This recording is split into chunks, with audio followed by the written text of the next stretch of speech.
I don't know why we don't hang out more. And you're just like such an amazing story. You're like just so successful, and what an amazing career that y'all have had.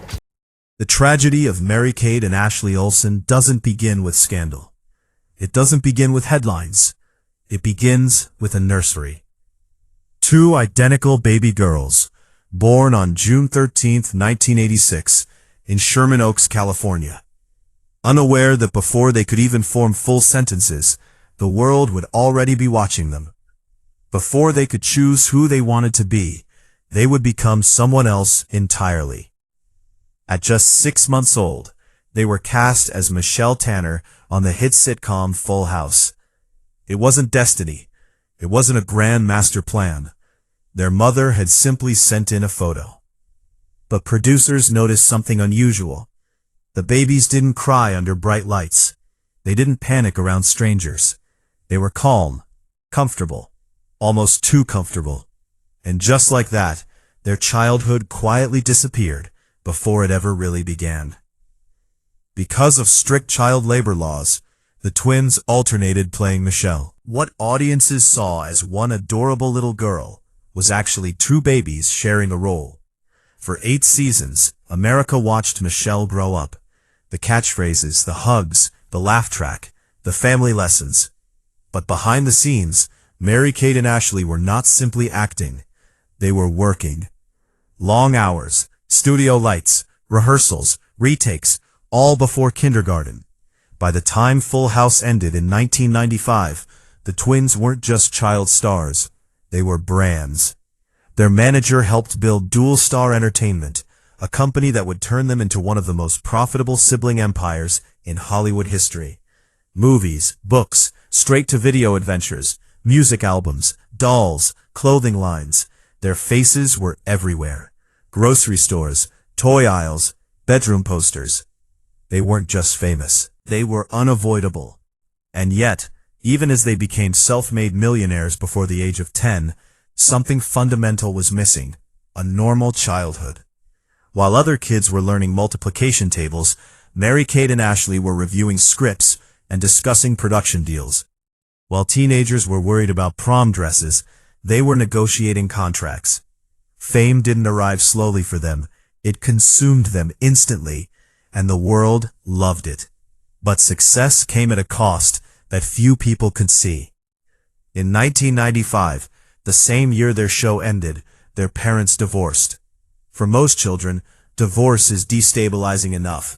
For children already living under constant public scrutiny, it becomes something else entirely, another fracture in a life that already feels divided. Their father quickly remarried, and emotional lines were drawn. Reports later suggested there were tensions, unspoken loyalties, and painful adjustments that never fully healed. At the exact moment their television family was wrapping up its happy ending, their real family was quietly falling apart. They tried to maintain normalcy. They attended school. They formed friendships.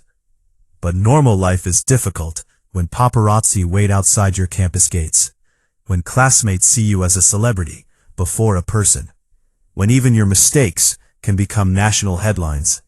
As the late 1990s turned into the early 2000s, the twins entered their teenage years, and the tone of public fascination began to shift. It was no longer about childhood cuteness. It was about transformation, appearance, bodies, rumors.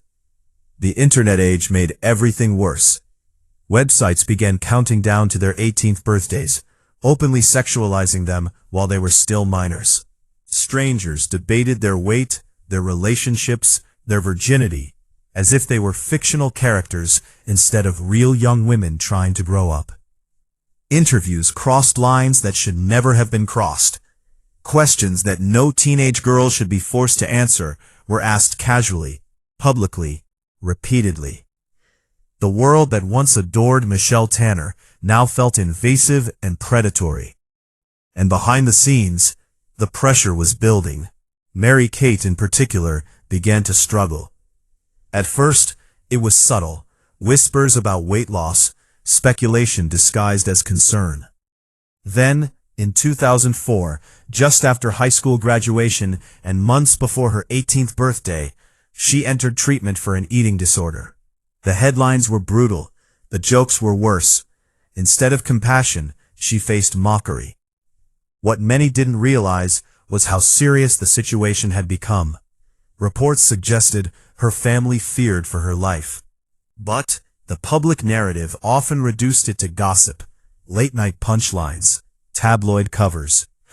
When the twins appeared on the Oprah Winfrey Show, what should have been a safe space turned uncomfortable as deeply personal questions were pressed on live television. It was a stark reminder that their struggles were not fully theirs. They were public property. Mary-Kate later spoke about how difficult it was to ask for help, how easy it is to hide pain when your entire life has trained you to perform.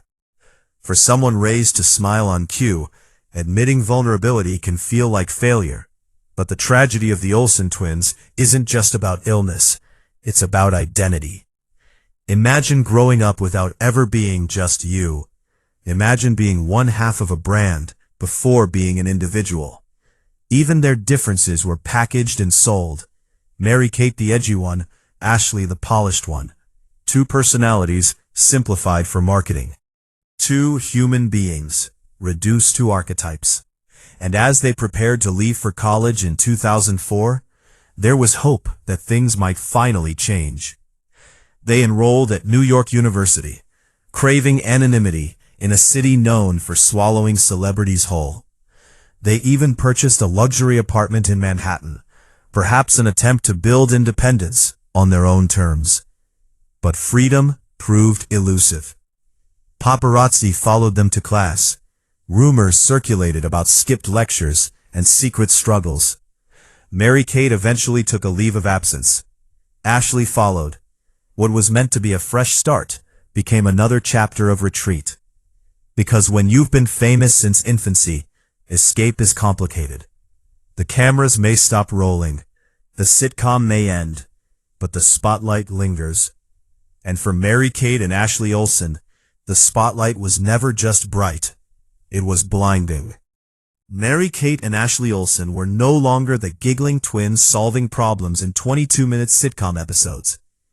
They weren't even the straight-to-DVD teen detectives anymore. They were young women, fragile, guarded, and increasingly distant from the world that once claimed to love them.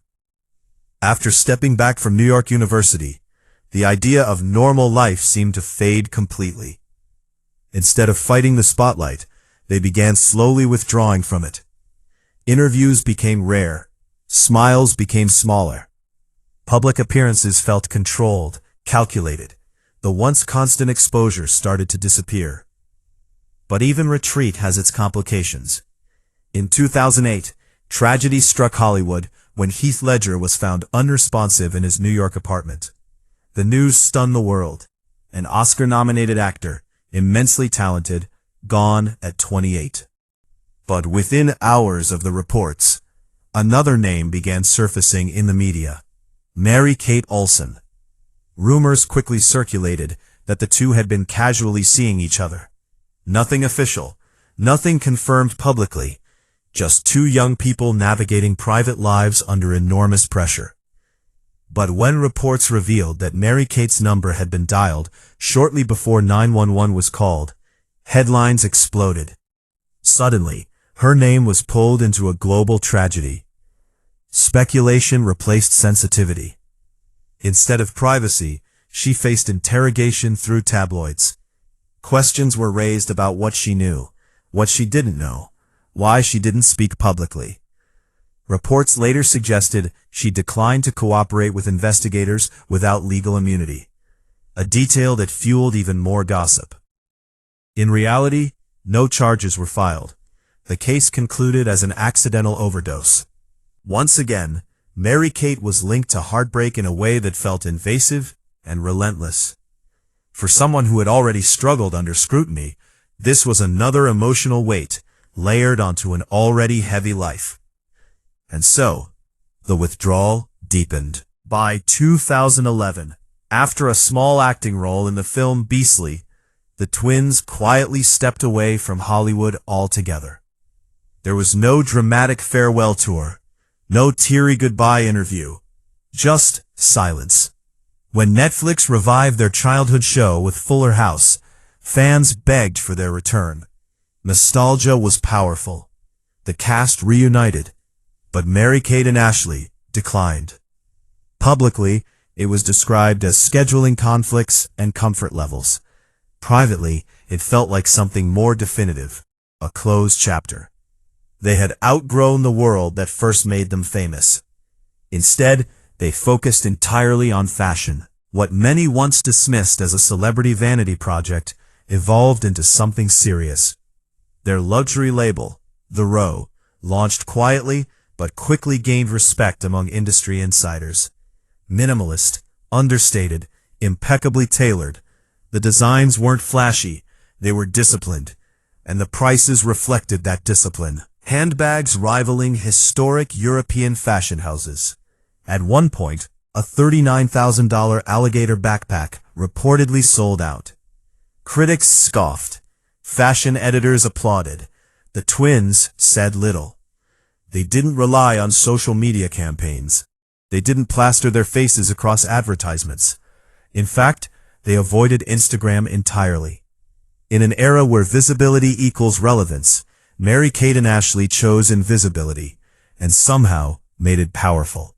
But even in fashion, controversy found them. In 2015, a class-action lawsuit was filed by former interns alleging harsh working conditions and unpaid labor under their company. Claims surfaced about long hours, overwhelming workloads, and exhaustion. The lawsuit was eventually settled out of court, with compensation divided among interns. The twins' representatives labeled the claims meritless, but the incident added another complicated layer to their story. For two women who had once been overworked children themselves, accusations about workplace strain carried a sharp irony. Still, they remained silent. Silence by this point had become their shield. Mary-Kate's personal life soon faced another storm. In 2015, she married French banker Olivier Sarkozy in an intimate ceremony in New York. The relationship had drawn attention due to their age difference, but the twins had long stopped addressing public commentary. For a while, it seemed stable, private, adult. Then in 2020, amid the chaos of the COVID-19 pandemic, Mary-Kate filed for divorce. What should have been a straightforward legal process became complicated as New York courts temporarily paused filings. Reports surfaced that she sought an emergency order, claiming her estranged husband had ended their lease and pressured her to move out during lockdown restrictions. It was messy. Public. Another chapter unfolding under headlines. Eventually, the divorce was finalized. There was a prenuptial agreement in place, limiting financial fallout. But emotional fallout is harder to quantify. Once again, a relationship that began privately ended publicly. And yet, through all of it, the twins continued building their empire. They attended the Met Gala occasionally, draped in oversized couture, long flowing hair, dark layers, neutral palettes. They looked like high-fashion ghosts of their former selves. Unreachable, enigmatic, almost mythic. Then came January 2022. Bob Saget, the man who played their television father for 8 seasons on Full House, passed away suddenly. For fans, it was the loss of Danny Tanner. For Mary-Kate and Ashley, it was personal. Despite distancing themselves from Hollywood, they had remained close to him. He had often spoken protectively about them, defending them from critics, praising their intelligence and resilience. When he died, the twins released a rare public statement expressing their heartbreak, describing him as loving and compassionate. They attended his funeral quietly, another goodbye connected to the earliest chapter of their lives. Ashley, too, faced private health battles.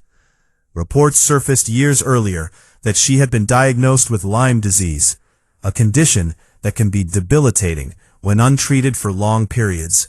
Fatigue, physical strain, emotional toll. She never turned it into a public campaign or headline interview. Like everything else, she endured it quietly. There were also reports of cosmetic procedures gone wrong. health scares that required intensive treatment. But true to form, she remained composed in public, offering no dramatic confessions. And perhaps that is what makes their story so haunting. There is no explosive meltdown, no tell-all memoir exposing every wound, no desperate attempt to reclaim fame. Instead, there is restraint. Two women who entered the entertainment industry before they could consent to it, who were marketed, packaged, sexualized, criticized, and commodified, choosing finally control. Control over visibility, control over narrative, control over access. Today, Mary-Kate and Ashley Olsen are billionaires in the fashion world. Their label commands respect. Their names carry weight, not as sitcom punchlines, but as designers with serious influence. But the sadness lingers in the spaces between. In the childhood they never fully experienced. In the adolescence dissected by strangers. In the illnesses battled under flashing cameras.